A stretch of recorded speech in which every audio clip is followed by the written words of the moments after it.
Um, Ngayon po, pakikinggan naman natin yung video. Hindi po siya physically present. Video po ni Elias David. Si Elias David ay gumawa po ng video, colleague at mga resource persons, dahil siya po ay nasa ibang bansa. At baka hindi maayos yung kanyang connection, pero kasama pa rin natin siya live para patotohanan ang sasabihin niya, ang sinabi niya sa pakikinggan nating video. Okay, at for the record po, si Elias David ay nasa embassy po ng Pilipinas, ng bansang kinalalagyan niya ngayon.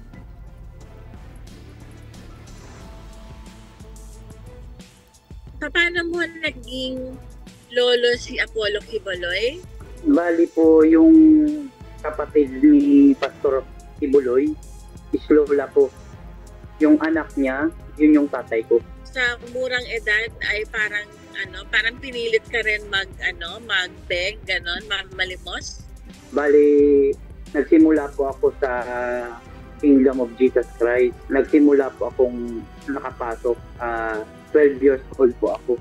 Kasi po, pioneering po yung magulang ko sa Bicol, mga member. Kami po yung pinakaunang miyembro doon sa Bicol dahil po yung lola ko nga po yung kapatid ni Pastor Quiboloy. Diyan po ako nagsimula sa Keepers Club. Tapos po, dati, mga games lang po, ini-invite kami palagi. Ang sumunod nun, nagsimula na po kami mag-fundraising. Meron silang binibigay na mga paninda, ganon.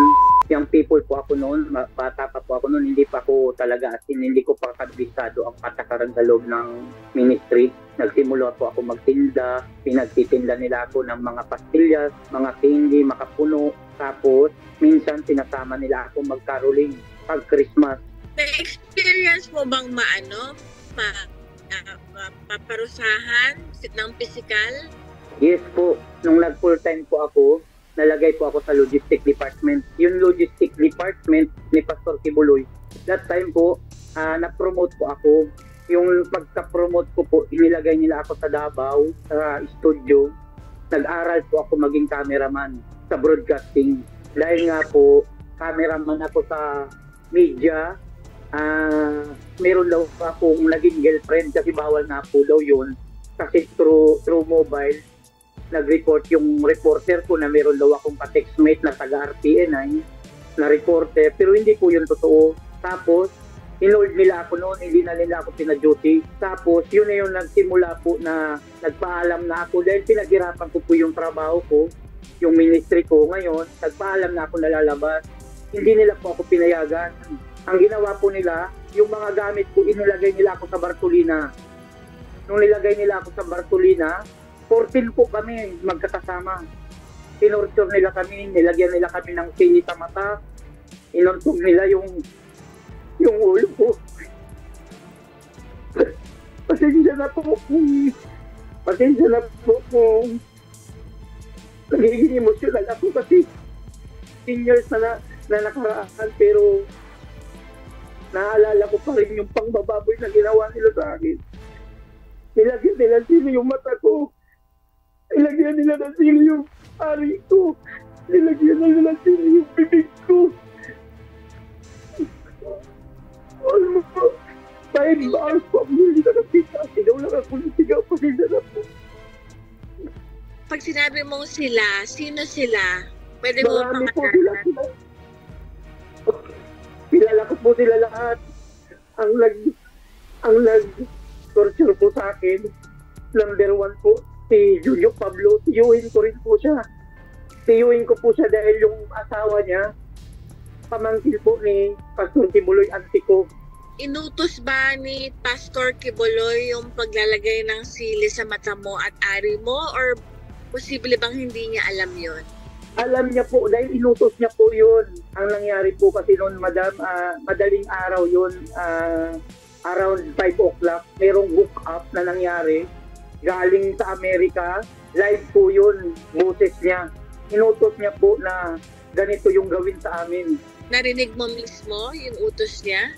Narinig ko po mismo, kahit po yung mga kasama ko na tinorture.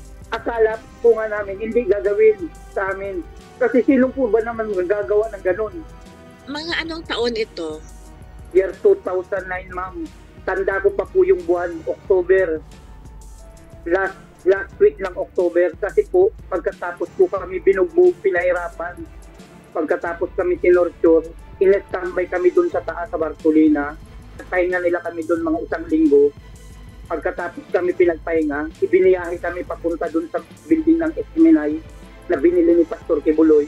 Pero, ano po yun, under of construction pa. Kami ang pinakaunang inilagay doon. Ito ba yung nag-udyok sa'yo na umalis na doon sa grupo, doon sa Kingdom? Yes, ma'am. Bali, nung nagpagaling muna po ako, nung mayroon na akong lakas, kaya ko nang tumakas, niyaya ko lahat yung mga kasama ko doon sa building na tumakas na. Pero takot sila. Ilan lang po ang sumama sa akin. Bali, ako po ang nagplano lahat ng pagtakas namin. Maraming salamat, Elias David. Online ka ba ngayon? Naririnig mo kami? Yes, ma'am. Naririnig ko po kayo. Okay po. Salamat po sa pagdalo nyo sa hearing natin online. At muli salamat po sa iyong video na pinakinggan namin ngayon lamang. Elias David, ikukumpirma ko ulit para on the record, para sa amin at saka live. At bago po yun, for the record din, dear colleague at resource persons, ito pong testimony ni Elias David, itatanong ko rin po sa kanya, mukhang nagko-corroborate sa unang testimony nung unang hearing natin ni Elias Jerome doon nakaupo last time. So Elias David, ikumpirma ko nga po ulit para on the record namin at saka live, no? Ikaw ay apo ni Apollo Kibuloy, tama? Kadugo mo siya. Yes, ma'am. Apo niya po ako. Okay. Nung una po, natatakot kang lumabas, sabi mo, at ikwento ang iyong kwento. Bakit ka natakot? Natatakot ako, ma'am, simula nung lumabas kami dahil puno ng bully yung ginagawa sa amin ng mga ibang worker. Palagi kaming sinasabihan na hahabulin kami ng Angel of Death. Sino naman yung Angel of Death na yun? Hindi ko po masabi kung sino po yun, ma'am, kasi nung taong 2018, may mga kasama akong dating full-time worker na ganito rin yung kaso nila, lumabas din sila at meron din silang against sa loob ng Kingdom. May 3 akong kasamahan na namatay. Lahat binaril sa ulo. Oh my God. 3 po yun sila. Hindi ko po masabi na taga-Kingdom ang pumatay, pero buong buhay po namin dyan umikot sa loob ng Kingdom. Kung lumabas man kami, wala naman kaming kaaway. Napakabigat nung huling binanggit mo, Elias David. At mamaya actually dun sa isa pa naming witness, victim survivor, si Elias Jackson, ay may itatanong din po ako sa kanya kaugnay nung binanggit mo. So nabanggit ko nga kanina, yung video mo kanina ay nagko-corroborate dun sa bahagi nung unang testimonya ni Elias Jerome. At mamaya naman dun kay Elias Jackson, itatanong ko rin itong huling binanggit mo na may 3 kang kasama na lumabas din, naabuso sa loob ng Kingdom kaya umalis. At kalaunan, bagamat sabi mo nga hindi mo naman masasabi kung taga-Kingdom ang gumawa, pero kalaunan napatay sila dahil sa pagbabaril sa ulo. Babalikan ko po yan, Elias David, mamaya kay Elias Jackson. So, sa kabila nitong takot mo, sa kabila nitong alam mong may 3 ka pang dating kasama na pinatay, ano ang nagbigay sa iyo ng lakas loob na magsalita ngayon? ang nagbigay ng lakas ng loob po sa akin simula nung nakita ko po doon sa unang hearing yung about kay Senyor Aguila. Halos magkaparehas lang po. At nabigyan din ng katarungan yung mga biktima doon. Kaya yun ang alam ko na baka bigyan din kami ng katarungan at dinigin din kami. Yun din ang layunin ng komite, alias David, na kung ano po yung findings na mapatunayan namin ay makatulong sa inyong lahat na victim survivors na makahabol ng hustisya mula sa ating gobyerno. Mabutit na nasubaybayan mo pala yung isa naman naming investigasyon dito sa Senado tungkol kay Senyor Aguila, at mabutit nabatid mo na nagsimula rin silang magkaroon ng pirasong katarungan, no, hanggang sa ngayon. At ako'y nagpapasalamat talaga. Kami po sa Senado ay nagpapasalamat sa kanila, mga testigo noon kay Senyor Aguila, at ako'y nagpapasalamat ngayon sa inyo, mga testigo ngayon sa aming investigasyon tungkol kay Apollo Quiboloy.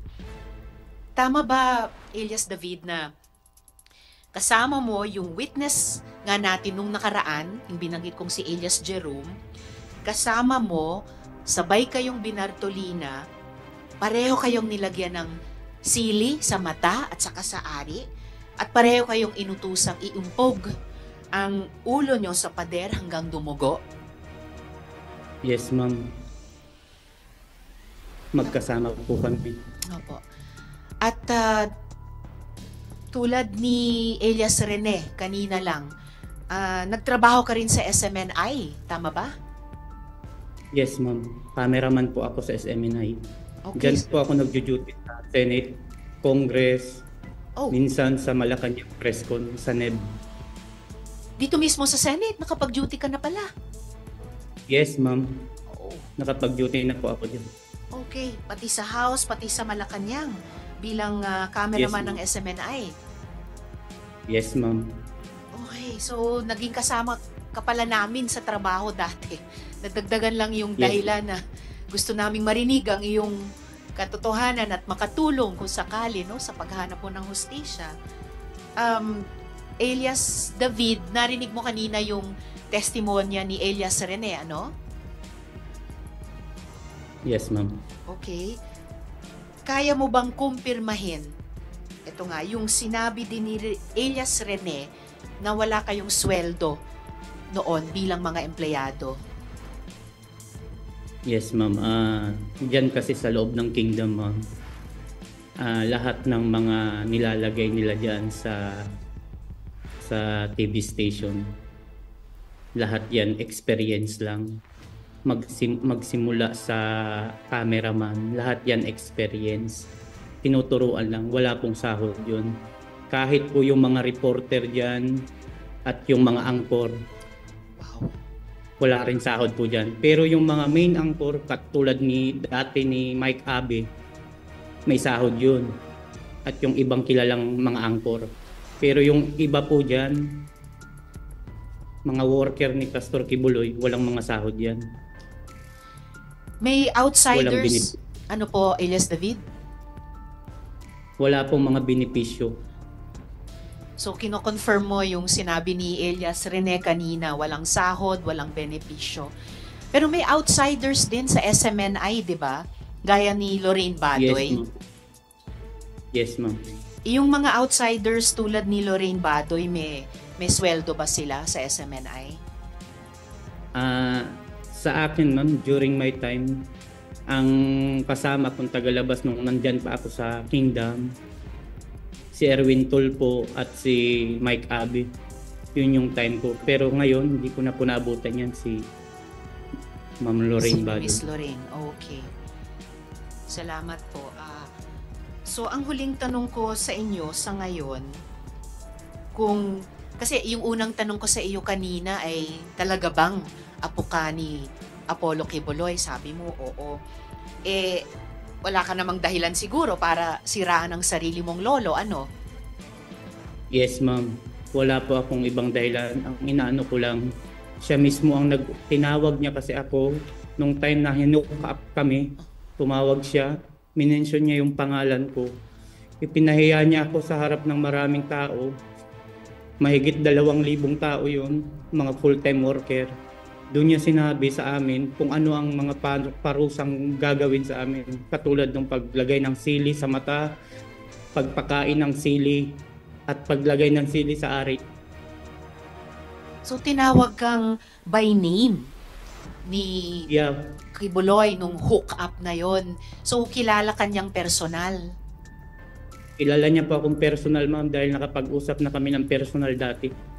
So kinikilala kanyang bilang apo niya.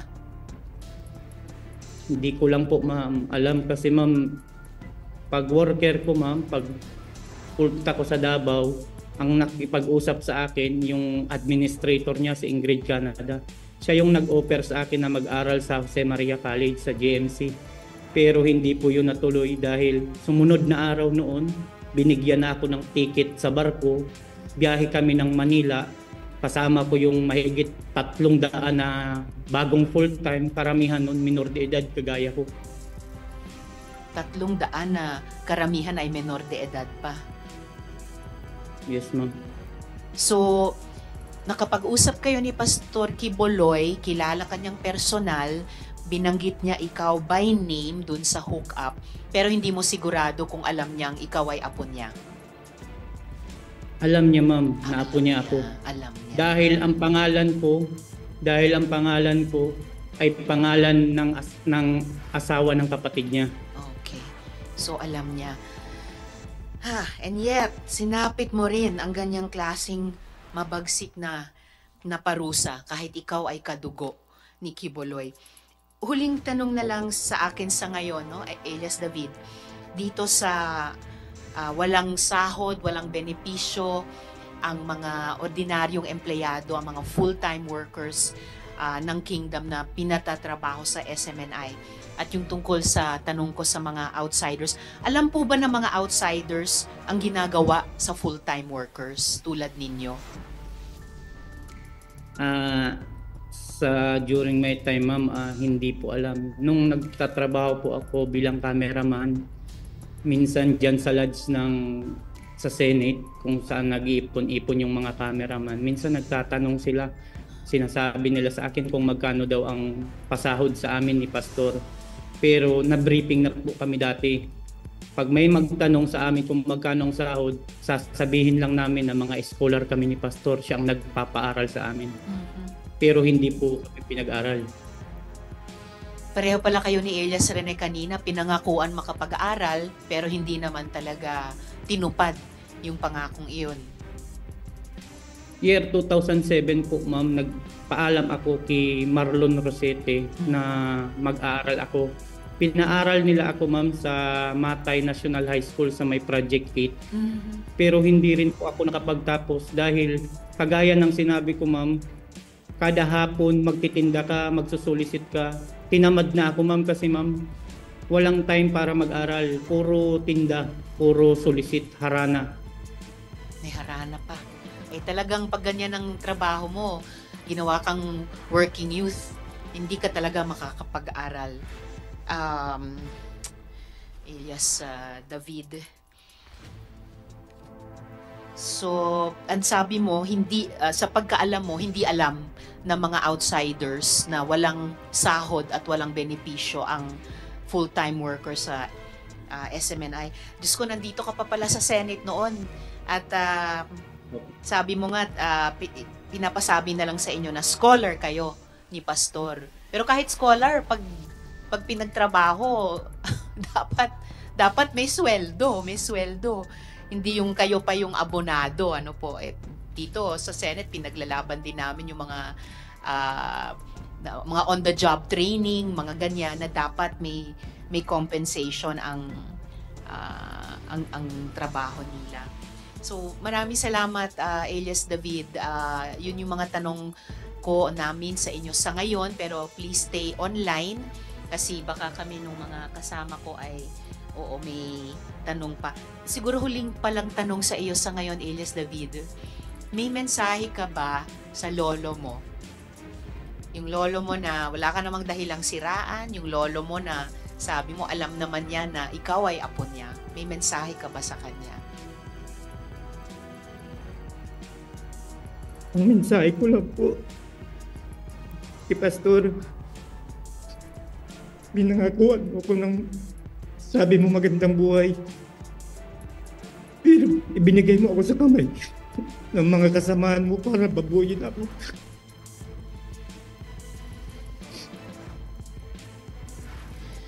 Halos buong buhay ko, inalay ko sa'yo. Pero ganun ang ginawa mo sa akin.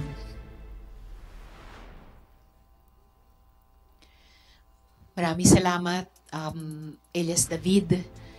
Naririnig po namin at sana maririnig din ni Kibuloy ang taos-puso mong mensahe. Salamat po. Ma'am, Yes, Elias David. gusto ko lang pong sabihin, gusto ko lang pong isabi kung sino yung mga kasabot sa pag-torture sa amin. Yung nagpahirap talaga sa amin. Diyan sa Novaliches, Quezon City. Si Nening Lisada po, siya yung administrator ng building dyan sa compound ni Kibuloy sa Novaliches. Si Marlon Rosete, head ng logistic department, at the same time may position sa SMNI. Si Gio Ayang, personal driver ni Kibuloy, at the same time bodyguard. At si Benji Gantalaw, coordinator at ministro. Crisanto, hindi ko matandaan yung apelyido, ito po yung head ng security. At itong dalawang security guard na si Percival Caparos at si Rene, sila po yung nag-prepare ng 4 na baon ng niyog na punong-puno ng dinikdik na sili para ilagay sa mga mata at sa buong katawan namin. Maraming salamat, Elias David. Kukunin namin yung tamang spelling sa mga pangalang ito para isama sa pagdinig at posibleng imbitahin para sumagot sa mga tanong ng komite. Very well noted po, Elias David. Maraming salamat sa iyo. Salamat.